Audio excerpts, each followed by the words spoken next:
Hello? I'm Preston Foster, coming your way with another episode of Waterfront.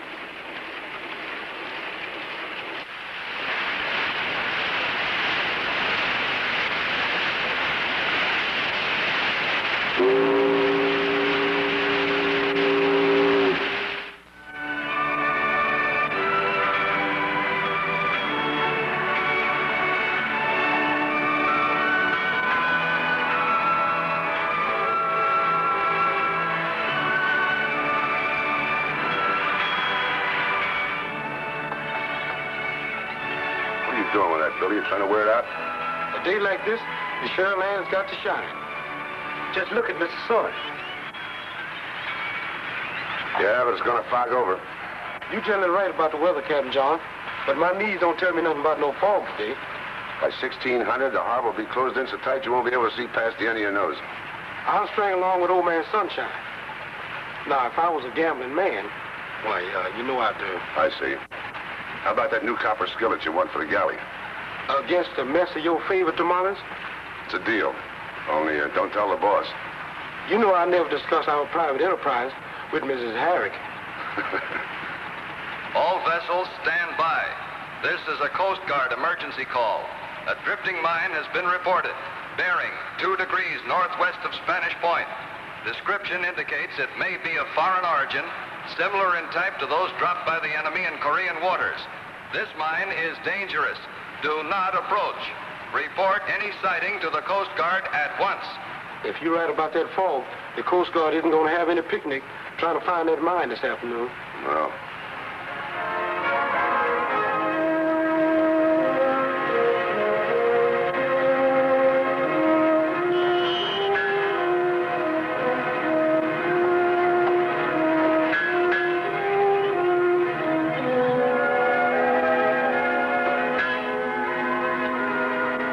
Keep the coffee hot. I'll be back as soon as I finish with Zach Morgan. Yes. I'll tell you, John, these new maritime insurance rates will run us into the red on every contract that we hold. We stand to lose money every time we put a tugboat through that breakwater if something isn't done about it. This schedule run the little operators right out of the water. Most of them shouldn't have been there in the first place. Shoestring operators cluttering up the harbor with their broken-down boats. Everybody's got a right to make a living. Sure, an honest one. But every time one of these fly-by-night skippers gets into a tight spot, he scuttles his ship for the insurance and our rates go up. Why, in the past 6 months, there's been at least a half a dozen suspicious losses. Well, it's not up to us to police the harbor. Maybe it is, John. Every time the underwriter pays off on one of these trumped-up claims, it costs the honest operator that much more in premiums. Most of the skippers don't know that. Yeah, and a lot of them sympathize with those who scuttle their boats. Well, maybe if we could get the right ones together, we could form sort of an organization. The fly-by-nights would think twice if they knew the whole harbor was watching them. That might work, John. And you're just the man to organize it. You could use this as your headquarters, and we'll clean out the desk in the next office. Trying to give me an inside mooring again, huh? No chance. The headquarters will be on the Chero land. Okay. By the time you get back from the Johnson Tow this afternoon, I'll have the registry of every skipper in this harbor. Honest or otherwise. Fine, Zach. We'll be okay if we can get the honest ones to keep their eyes on the otherwise.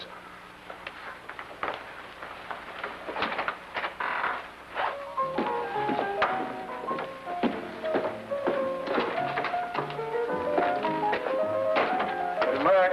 Yeah? Simon. You're late, Vince. Did you get to Bonnie? Last night. What'd he say? No deal, Kip. He claims that you're a bad credit risk. Did you tell him I'd pay him anything for the money as long as he tides me over this jam? I couldn't have talked harder for myself. I don't know, I kind of got the feeling that your partner, Pete, warned Barney to lay off and not give you the dough. Pete? Hi, Vince. Hi, Mike. Either of you hear any more about that loose mine? No. Imagine a thing like that. Drifting all the way across the ocean. It's got to drift someplace. All those miles. Kind of gives you goose pimples just thinking about it. It's uncanny. It seems to me if a guy had a boat and needed money bad enough, there'd be ways of getting it. Like what? Well, even the best skippers have lost their boats and collected the insurance. Sure. Only I already lost a boat down in San Diego. They'd be wise. With that mine floating around out there, a guy could say he ran into it. And wind up in jail for fraud after it turns up? Suppose it doesn't turn up. Suppose you had a friend who knew where it was. You know where it is? Now look, would it be worth half your share of the insurance money if that mine was exploded before it could be found? Where? Being the only guy who knows where that mine is worth a lot of dough to me. Even if you did see it, it could be floating around anywhere. Not if I get to it before the next tide. That doesn't give me much time. I can't scuttle the Ester by myself. You can tell your partner Pete you've got a buyer for your share down in San Diego. He'd be glad to have you sell out. Well, I'm taking care of my end of the deal. What about you? Don't you worry about me. As soon as I get my bait boat fueled, I'll take off and explode that mine. Well, make up your mind. There isn't much time. Okay. Half the insurance money. Where's the mine? It's lodged on a sand spit on Triangle Cove. I've got to get to it before the tide takes her out. You call me when you get back. Hey, Mac. Yeah? I'm going over to the island today, and I might get a shot at some wild boar if I had a gun. Want to loan me your rifle for the trip? I don't keep it here, Vince. It's up the house. I'll bring you back some choice cuts. That wild pig is mighty tasty. Well, just this once. Thanks, Mac. I'll refuel my boat and be back for the rifle. Hey, take good care of it.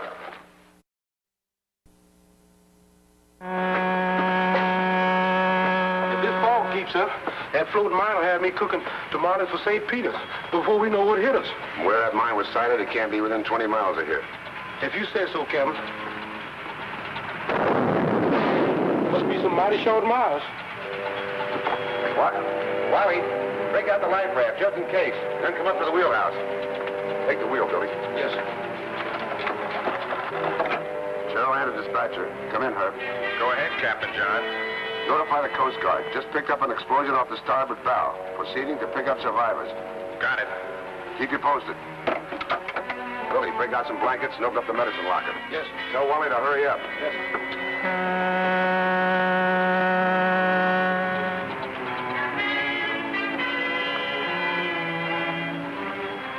Anybody out there? Over here. Easy to starboard, Wally. There you is, Captain John. Down by the hatch cover. Throw me a line.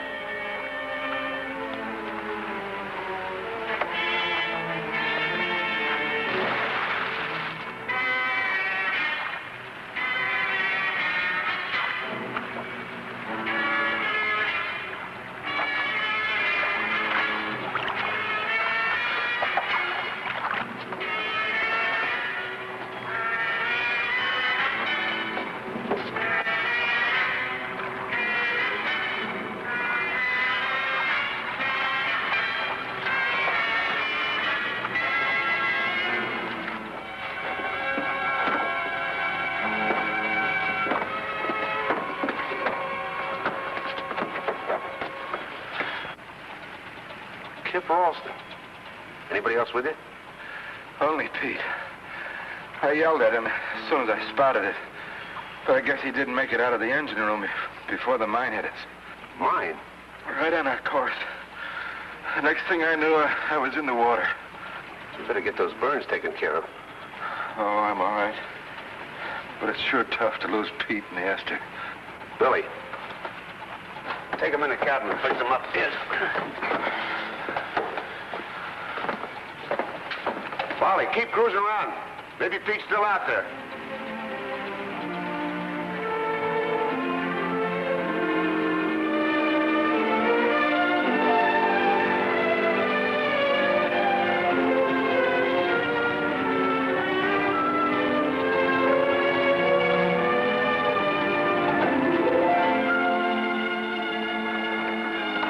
John, I guess I was pretty lucky you came along, and I want you to know I don't forget a favor.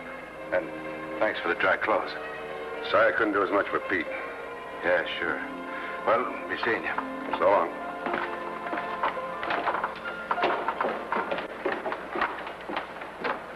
Hi, Dad. Hi, Carl. Well, I hear you had some excitement. Yeah. You're a big man. Nothing else has been on the radio for the last half hour. What about giving me the story over at the Lobster Claw? All right.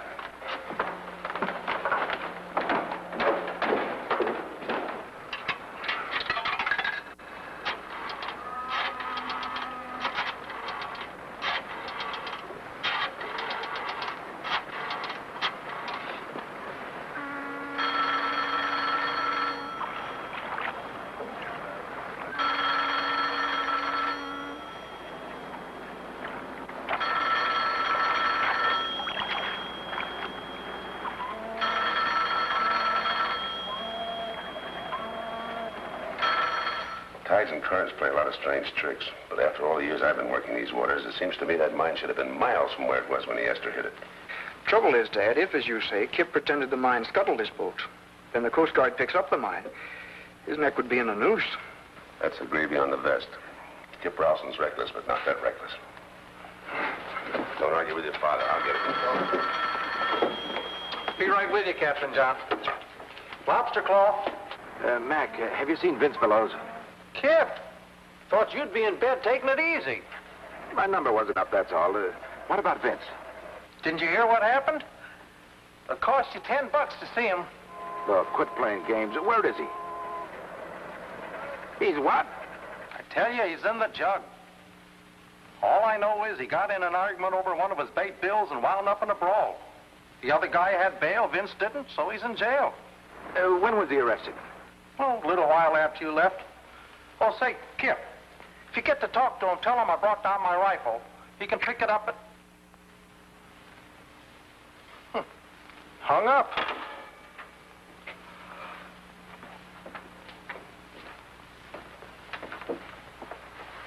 Captain, you sure Kip was all right when you brought him in on the Cheryland? Had a gash on his arm, nothing else he complained about. He wasn't maybe a little bit queer, you know, from the explosion? What are you getting at, Mac? Well, that was him just now asking about Vince Bellows. When I told him Vince was in jail, he sure blew his top. He even hung up on me when I tried to tell him I brought down my rifle that Vince asked to borrow this morning. What would Bellows be doing with a rifle on a bait boat? I don't know. Said something about hunting over on the island. I got a hunch Kip's insurance claim might be one that the rest of the skippers in the harbor won't have to pay for. Why don't you do a little checking up on Vince Bellows while I find out what Kip's been up to? Right. See you back on the Cheryland.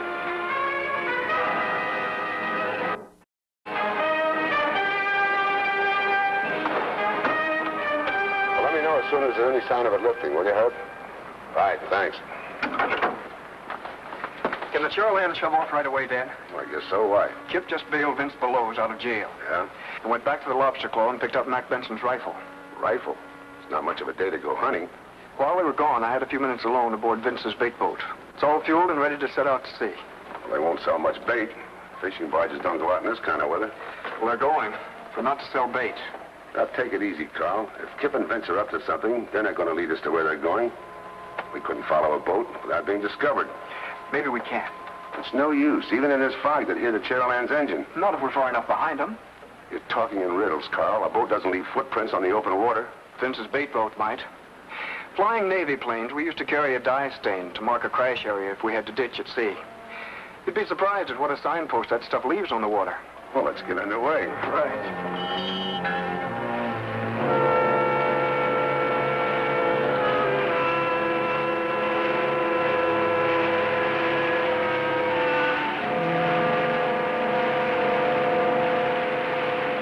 Really good now. I tell you, you don't have to be so jumpy. Those guys won't spot it in this soup.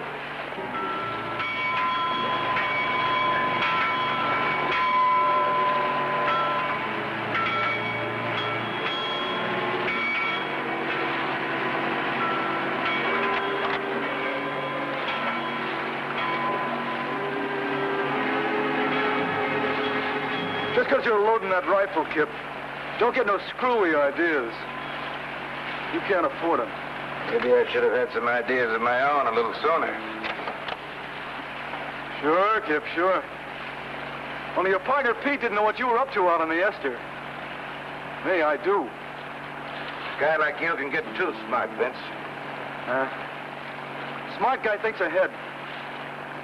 I got a special stake in this boat ride. I brought along my own special kind of health insurance. You, Kip. Very funny. Wouldn't look good, would it? You going back alone? Second time? Ah, what are you talking about? You'll get paid off. Yeah. You better get up here and keep a lookout. You're picking up a cold pretty soon.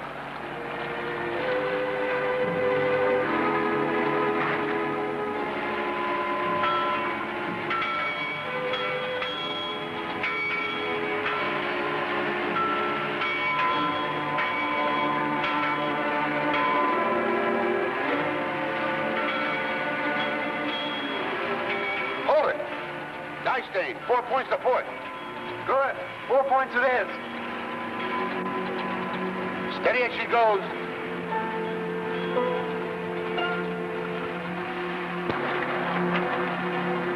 You better throttle down, Vince. We must be getting near the cove. Let's swing clear of those rocks on the way in.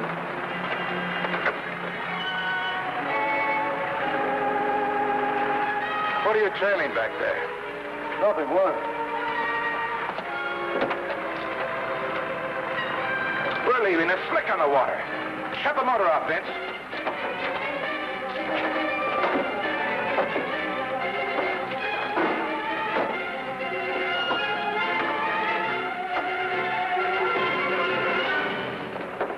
Navy dye stain. Marking our course like it was laid out on a chart. If you planted this on us... Now, use your head, Kip. Somebody's gotten wise to why we put out so soon after you lost the Esther. But we were the only ones in on the deal. Unless you did some talking out of turn. Oh, I'm not that crazy, Kip. Now, wait a minute. You hear an engine? I don't hear anything. All right, they're far enough behind, so we still got a chance. Now, with this dye stain aboard, our trail will end right here. While they're looking for us along the coast, we can finish up what we got to do with the cove and be back in port before they even know what's happened to us. You better get the engine started fast.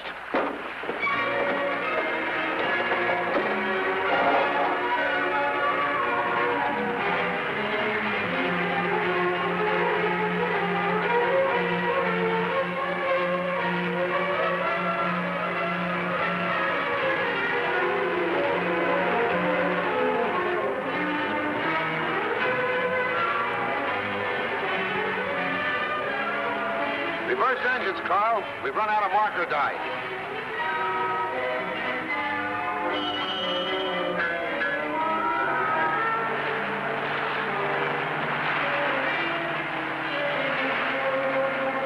How many times do we have to cruise past this area?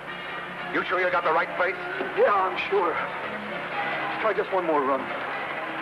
It isn't here. We're too late. You hadn't gotten yourself thrown into the jug, we'd have been here in time. We can still find it. It can't have drifted far. You mean now we gotta track down a floating mine in this fog? But we can find it. It's the only way to save your skin. Not my skin, Vince. Yours. You let go. That insurance you were bragging about is all run out. You let go. Listen, I know the current, Kip. I can still find it. I'm giving you just 15 minutes.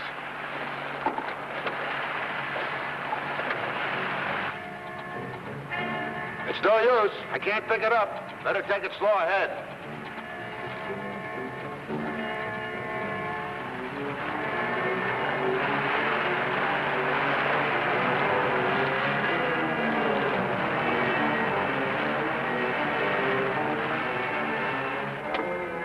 Maybe somebody's cut across our bow. If we make a circle, We could be out here for hours. What do you figure our position is? Been holding pretty steady north-northeast. Must be standing off Triangle Cove. There's nothing in that cove but a rough beach and a sand spit.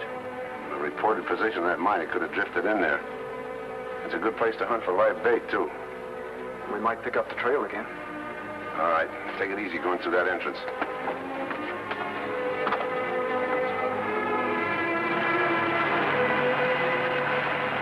Kip, listen. You hear anything? Nothing. Thought I heard an engine. Look, Kip! We found it!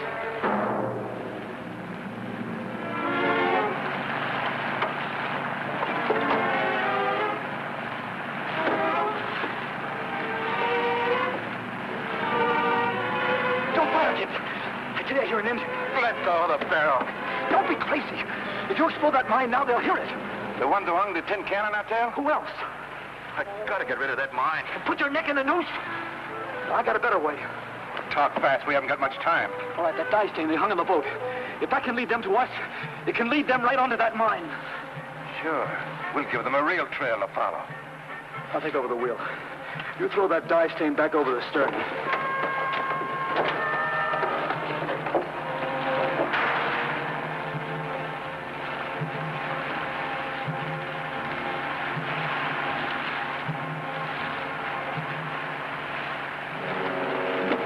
Like a charm.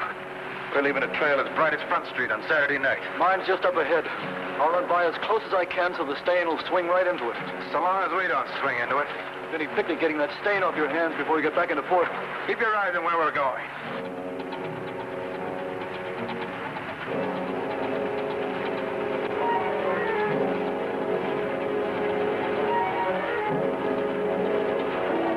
Watch your helm, Carl. We've hit that dye stain again.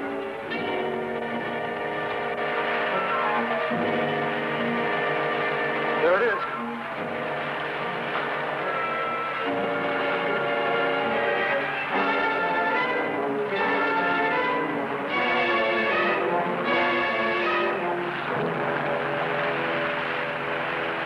You couldn't have shaved that any closer. Yep. Something's wrong. The can of dye stain. It's caught the line cable. You take the wheel.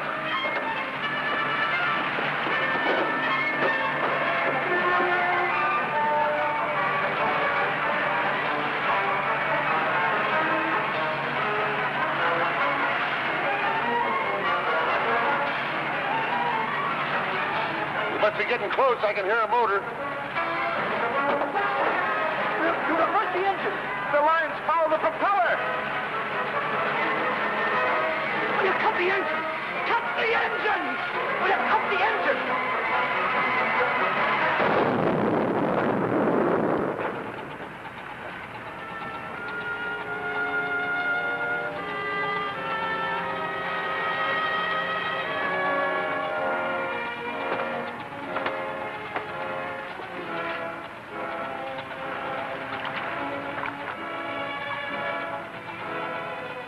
Kip said he'd hit that mine. This time, I guess he did.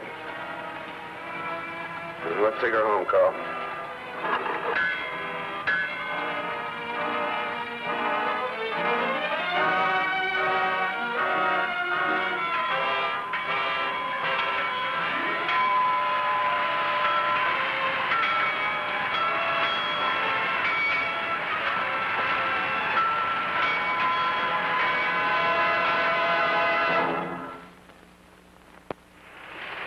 Well, we hope you enjoyed tonight's story, and that you'll be with us next week for another episode of Waterfront.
I'm Preston Foster, coming your way with another episode of Waterfront.